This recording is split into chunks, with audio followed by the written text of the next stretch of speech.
श्री लाल शुक्ल राग धारावाहिक उपन्यास के लेखक श्री लाल शुक्ल है। इनका जन्म 31 दिसंबर 1925 को लखनऊ के जनपद उत्तर प्रदेश के अतरौली गांव में हुआ था। 1947 में इलाहाबाद के विश्वविद्यालय से स्नातक की परीक्षा उत्तीर्ण कर 1949 में राज्य सिविल सेवा के नौकरी का प्रारंभ की। 1983 में भारतीय प्रशासनिक सेवा के निवृत्त हुए। अपने सेवा काल के दौरान हुए विविध अनुभवों को इन्होंने अपनी रचनाओं के अभिव्यक्त करते हुए समस्याओं को भी कमियों को भी उजागर किया। 28 अक्टूबर 2013 को लखनऊ में इनका निधन हुआ। राग धारावाहिक उपन्यास गाँव में होने वाले राजनीतिक यथार्थ लोगों का चित्रित करती भारतीय ग्रामीण जीवन की दिशाहीनता और मूल्यहीनता को उजागर करने वाला यह उपन्यास समय के साथ साथ और भी अधिक प्रासंगिक होता गया। इस उपन्यास को श्री लाल शुक्ल ने 1969 में साहित्य अकादमी पुरस्कार प्रदान किया गया। इस उपन्यास पर एक दूरदर्शन धारावाहिक का निर्माण हुआ था। कथानक और मूल संवेदना। राग धारावाहिक उपन्यास से शिवपालगंज गांव का कथा है।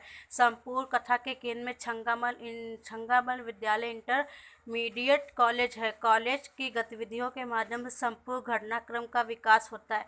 उपन्यास का प्रारंभ रंगनाथ के शहर से गांव आते की घटना से होता है। गांव में वैद्य जी जो रंगनाथ के मामा थे। वैद्य जी प्रत्यक्ष रूप से वैद्य है और अप्रत्यक्ष रूप से भ्रष्ट आचरण वाले महाराज और नेता है। कॉलेज कोऑपरेटिव यूनियन इत्यादि पर उनका आधिपत्य है। गांव में लोगों का पर उनका बहुत प्रभाव है। वैद्य जी का बड़ा बेटा बद्री पहलवान, जिसकी पहलवानी वैद्य जी के गैर वैधानिक कार्य में सहायता देती है। बद्री का अपना अखाड़ा है और उसके चेले चोरी डकैती आदि का काम करने में माहिर है। वैद्य जी का छोटा बेटा रुपन बाबू है। वह 18 साल का नवयुवक है। स्थानीय कॉलेज का नेता है। विद्रोही प्रवृत्ति वाले कॉलेज के मुख्य पात्र प्रिंसिपल साहब हैं। वे स्वभाव से स्वार्थी और पद लोलुप हैं। कॉलेज के अन्य अध्यापकगण, जिसमें खन्ना मास्टर मालवी प्रमुख हैं, प्रिंसिपल की कार्यशैली का विरोध करते हैं। प्रिंसिपल वैद्य जी की सहायता से, जो कि कॉलेज मैनेजर हैं, इनको कॉलेज से निकलवा देते हैं। रुपन बाबू खन्ना और उनके गुट का समर्थन करते हैं। परिणाम स्वरूप क्रोधित होकर वैद्य जी उन्हें अपने उत्तराधिकारी के पद पर वंचित कर देते हैं। संपूर्ण उपन्यास गांव की विभिन्न राजनीतिक गतिविधियों को अत्यंत ही व्यंग्यपूर्ण तरीके से अभिव्यक्त करता है। सरकारी कामकाज की प्रणाली खोखलापन उजागर किया है। उपन्यास की मुख्य कथा साथ चलने वाली अन्य महत्वपूर्ण घटना है।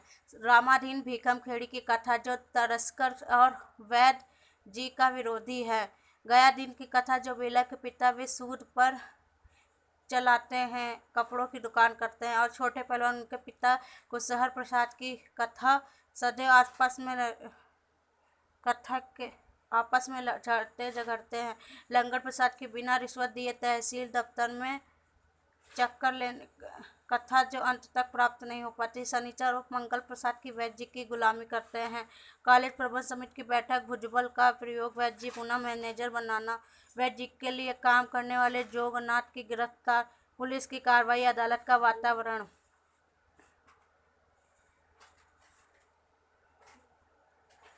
बद्री पहलवान और बेला का प्रेम प्रसंग, डिप्टी का डायरेक्टर एजुकेशन का कॉलेज की जांच के लिए आना, रंगनाथ का गांव से मोहभंग होना, पुनः शहर जाने को सोचना। उपन्यास को एकमात्र महिला पात्र है, जिसकी उपस्थिति मात्र प्रतीकात्मक है। रुपन बाबू बेला को चाहते हैं, लेकिन उसका प्रेम प्रसंग बद्री पहलवान के साथ उजागर होता है। बद्री झगड़ने पर वैद्य जी दोनों शादी के लिए गया दिन से बात करने जाते हैं, लेकिन वह शादी से मुकर जाता है। उपन्यास में भारतीय ग्रामीण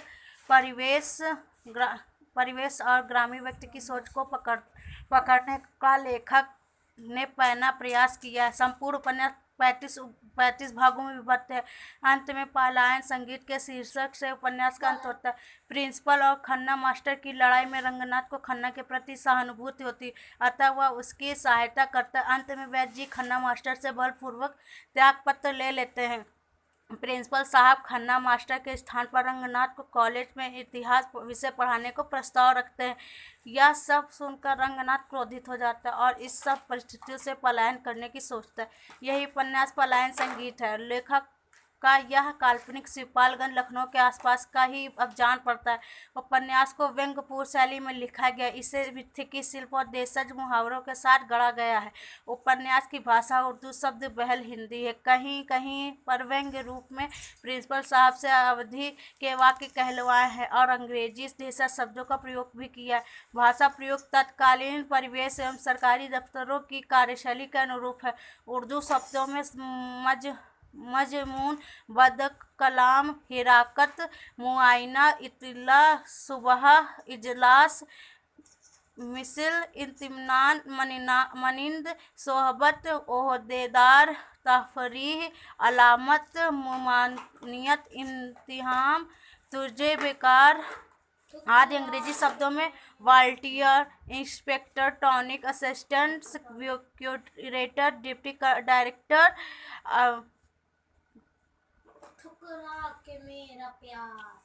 इत्यादि पन्नों के उपन्यास में गंजा शब्द का प्रयोग शिवपाल के उन लोगों के लिए किया गया जो स्वयं को तथाकथित रूप से संपन्न और सम्मानी मानते हैं। उपन्यास की मूल संवेदना के रूप में उस देहातीपन को अंकित किया जा सकता है जिसे ग्रामीण व्यक्ति छोड़ना नहीं चाहता।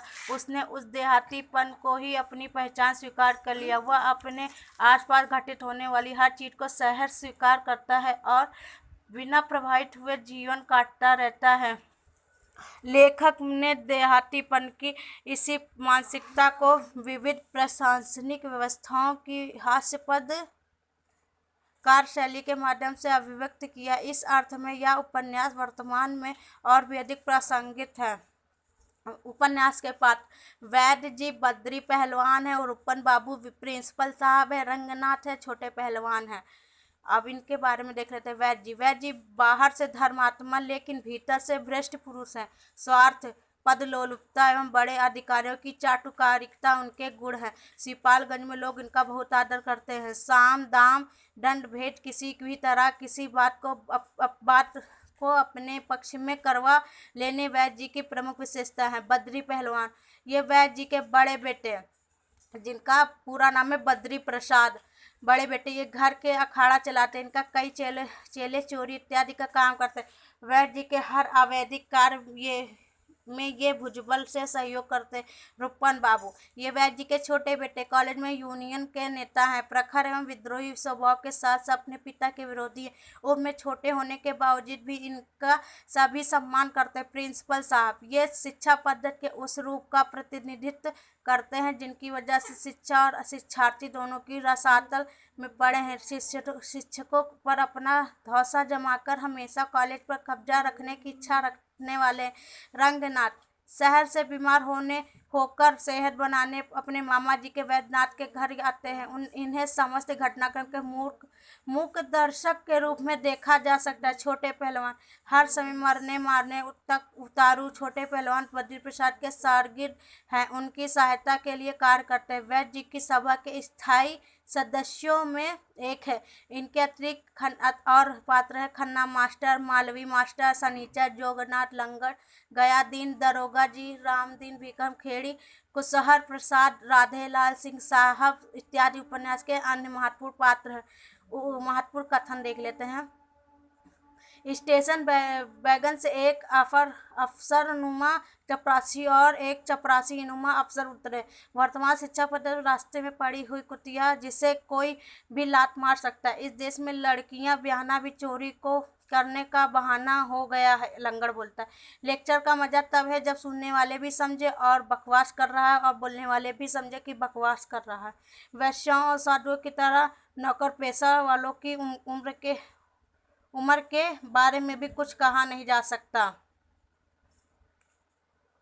जय बोलने के मामले में हिंदुस्तानी का भला कोई मुकाबला कर सकता है। अगर हम खुश रहें तो गरीबों में हमें दुखी नहीं कर सकती और गरीबों को मिटाने की असली योजना यही है कि हम बराबर खुश रहें। सूर्य दिशा के अधीन होकर नहीं उगता, वह जिधर भी उदित होता है वही पूर्व दिशा हो जाती। उसी तरह उत्तम कोटि का सरकारी आदमी कार्य के अधीन दौरा नहीं करता, वह जिधर निकल जाता है उधर ही उसका दौरा हो जाता है। आदमी की अक्ल तो घास खाकर जिंदा रह लेती है, आदमी खुद इस तरह नहीं रह सकता। आज भी हिंदुस्तानी शहरों में दो तरह के बाजार होते हैं, एक काले यानी नेटिव लोगों को और दूसरा गोरा शाही बाजार। वास्तव में सच्चे हिंदुस्तानी की यही परिभाषा है कि वह इंसान जो भी पान खाने का इंतजाम कर ले और कहीं भी पेशाब करने की जगह ढूंढ ले। सोते को जगाया जा सकता है, पर कोई झूठ मूठ सोने का बहाना पड़ा तो उसे कैसे जगाया जा सकता है।